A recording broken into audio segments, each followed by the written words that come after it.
नोरमा group, जो सोचता है वो करता है। आपके अपने सपनों का आशियाना। जिन्होंने जिताकर मुझे यहाँ इस सदन में भेजा। महोदया, 2025-26 के लिए 50,65,345 करोड़ का केंद्रीय बजट कॉरपोरेटों को राहत देकर आम जरूरतमंदों का बोझ बढ़ाने वाला बजट है।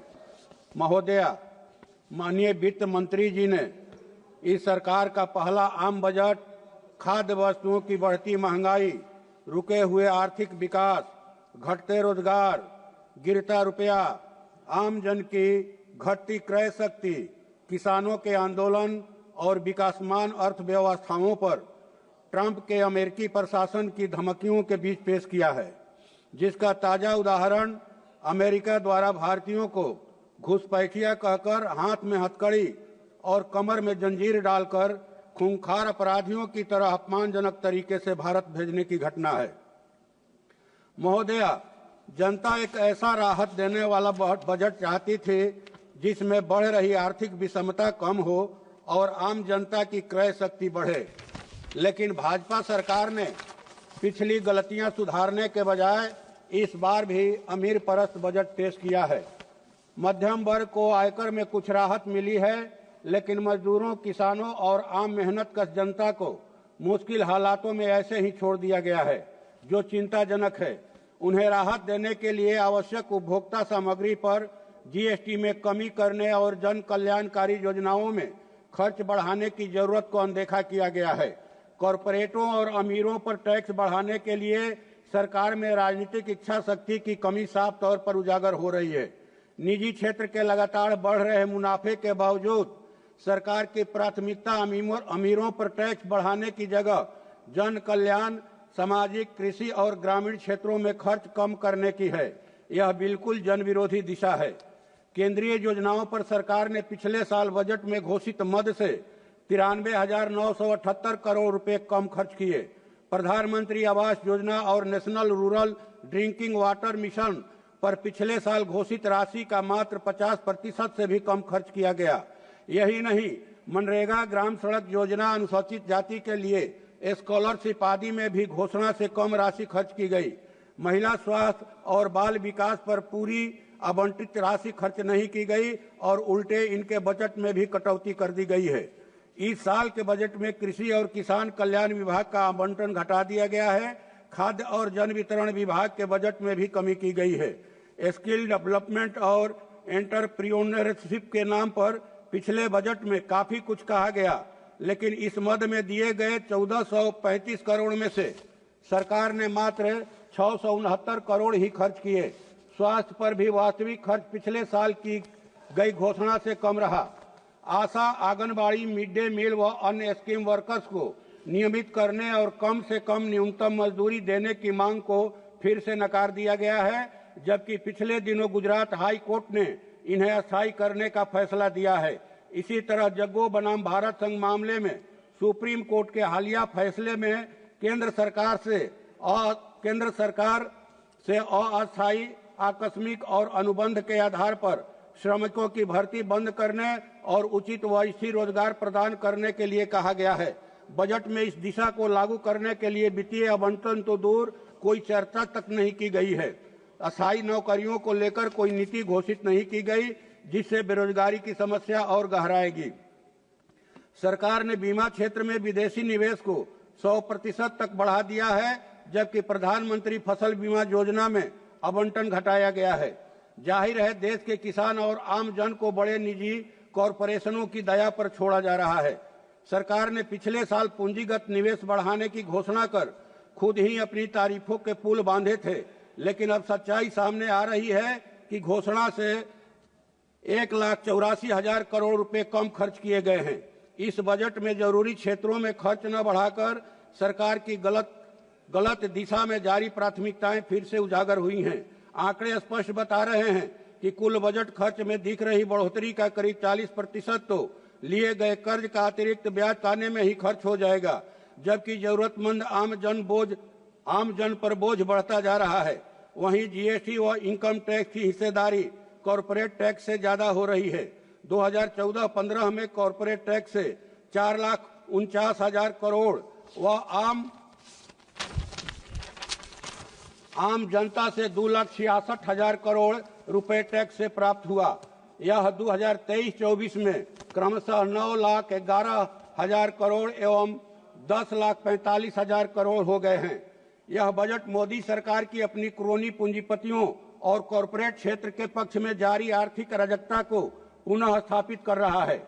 मजदूरों की वास्तविक मजदूरी दर में कमी और उनके नियमित रोजगार के कम हो रहे अवसर की सच्चाई को अनदेखा किया गया है, जबकि सरकार जानती है कि कॉरपोरेट टैक्स का मुनाफा 4 गुना तक बढ़ गया है, फिर भी सरकार कॉरपोरेटों पर टैक्स नहीं बढ़ाना चाहती। ऐसे में यह बजट वर्तमान आर्थिक विषमता, घटती मजदूरी दर और घटते रोजगार के अवसरों पर हमला करते हुए कॉरपोरेटों के मुनाफे को और बढ़ाने वाला बजट है। यह बजट गरीबों की कल्याणकारी योजनाओं में कटौती, किसानों के लिए कोई राहत नहीं और स्कीम व अन्य मजदूरों की सुरक्षा की अनदेखी करने वाला बजट है। इसे आर्थिक असमानता और बढ़ेगी, बेरोजगारी और महंगाई की मार तेज होगी, जबकि कॉरपोरेट मुनाफे लगातार आसमान छूते रहेंगे। सरकार का किसानों की आय दुगनी करने का दावा पूरी तरह खोखला साबित हुआ है, क्योंकि कृषि और सार्वजनिक वितरण प्रणाली के लिए बजटीय आवंटन पिछले साल की तुलना में घटा दिया गया है। एमएसपी की तुलना में घटा दिया गया है। एमएसपी पर भी बजट चुप है। सरकार ने कॉरपोरेट टैक्स नहीं बढ़ाया, जबकि अब उनका कुल कर भुगतान व्यक्तिगत आयकर से भी कम हो गया है। वास्तविक मजदूरी घटी, लेकिन कॉरपोरेट मुनाफा 4 गुना बढ़ गया। सरकार ने मिडिल क्लास को 12 लाख तक का टैक्स में छूट देकर राहत दी है। गरीबों और मजदूर वर्ग का क्या? वे जीएसटी के रूप में सबसे अधिक कर का भुगतान करते हैं। इसमें कोई छूट नहीं है। आप गरीबों और श्रमिक वर्ग से बढ़ती कीमतों से लड़ने की उम्मीद कैसे करते हैं? भारत एक युवा देश है, फिर भी बजट में सार्वजनिक वित्त पोषित कॉलेजों, विश्वविद्यालयों और संस्थानों की संख्या बढ़ाने की बात नहीं की गई है। नया शिक्षा नीति 2020 आने के बाद लोगों को सरकारी संस्थानों में भी पढ़ने के लिए कर्ज लेना पड़ रहा है, क्योंकि नई शिक्षा नीति अब पब्लिक फंडेड मॉडल को लोन बेस्ड मॉडल के रूप में बदल दिया गया है। महोदया, बस एक 50 सेकंड और लूंगा। बीमा क्षेत्र में 100% एफडीआई की अनुमति देकर सरकार ने किसानों और आम लोगों को निजी कंपनियों के भरोसे छोड़ दिया है। हमारी कुछ मांगे हैं महोदया। देश में जातीय जनगणना कराकर संख्या के आधार पर कार्यपालिका, विधायिका व न्यायपालिका में आरक्षण की सीमा बढ़ाई जाए। देश में भूमि सुधार लागू करने के लिए भूमि सुधार आयोग का गठन किया जाए तथा सभी भूमिहीनों को वास भूमि, कृषि भूमि और पक्का मकान दिया जाए। देश में सीलिंग एक्ट कानून को सख्ती से लागू किया जाए। देश के खुदरा व थोक व्यवसाय की दिशा सुधारने के लिए व्यवसायिक आयोग का गठन किया जाए और खासकर फुटपाथी दुकानदारों, छोटे मझोले व्यवसायियों को 5 वर्षों के लिए 2-2 लाख रुपए का ऋण मुक्त ब्याज दिया जाए, ब्याज मुक्त कर्ज दिया जाए। बिहार को विशेष राज्य का दर्जा दिया जाए। सोन नदी में प्रस्तावित इंद्रपुरी जलाशय के निर्माण तथा नहरों के पक्कीकरण का कार्य शीघ्र किया जाए। आपके सपनों को हमने सजाया है। ई होम्स पैनोरामा को हमने बनाया है। ई होम्स मेरा एक सपना था, जिसपे मैं पिछले 4 साल से काम कर रहा था। हमने जो बनाया है वो सबने है माना। ई होम्स पैनोरामा में हो आपका भी आशियाना। और फाइनली हमने 2021 में इस प्रोजेक्ट को लॉन्च किया। बहुत लोग अप्रिशिएट कर रहे हैं कि पूर्णिया जैसे शहर में, बिहार के, एक तो बिहार की बात करें, उसमें भी पूर्णिया जैसे छोटे जगह में इस तरह का लाइफस्टाइल देना, ये सुन के हम लोगों को बहुत अच्छा लगता है। ई होम्स में हमने कुछ और भी किया है, जैसे हम जिस जगह में रह रहे हैं हमारे फैमिली सिक्योर हो, उनको सिक्योरिटी का ध्यान में रखा है। आपकी सुविधा और सुरक्षा आपके लिए खास है, ये आपका विश्वास है। इसमें आर्टिफिशियल इंटेलिजेंस का 7 लेयर सिक्योरिटी का हमने इस्तेमाल किया है। लस ग्रीन कैंपस को बनाया है। यदि हमारा बाउंड्री वाल है तो वो वर्टिकल गार्डन है। ये जितनी भी फैसिलिटी होता है एक इंटरनेशनल टाउनशिप में ई होम्स है, ये हम लोग विश्वास नहीं कर पा रहे हैं। जो भी हमारे मित्र, दोस्त या जो भी हमारे बाहर आते हैं, तो हम लोगों को बहुत अच्छा सुनने को मिलता है और बहुत अच्छा क्रेडिट मिल रहा है। वो सारा हमने सिर्फ एक बिल्डिंग नहीं बनाया, हमें एक बहुत अच्छा लाइफस्टाइल दिया ई होम्स में। और मेरा एक सपना था जिसको मैं आज फुलफिल होते हुए देख पा रहा हूँ। ये आपका आवास है। ई होम्स पैनोरमा में अब आपका निवास है। E homes Panorama, luxurious lifestyle redefined. Panorama group, जो सोचता है वो करता है। अगर ये वीडियो पसंद आई और वह बिहार के राजनीति और बिहारियत से सरोकार रखेनी तो सब्सक्राइब बटन दबा के चैनल के सब्सक्राइब कर ली। ओजे एगो घंटी बा, ओकरा बटन दबा देला से कुल सटीक और मारक खबर रुआ मुफ्त में मिल जाई। अगर रुआ पत्रकारिता के हमनी के नया प्रयोग में सहयोग कर चाहतानी तो ज्वाइन बटन दबा दी। पेटीएम नंबर नोट कर ली 9386816700।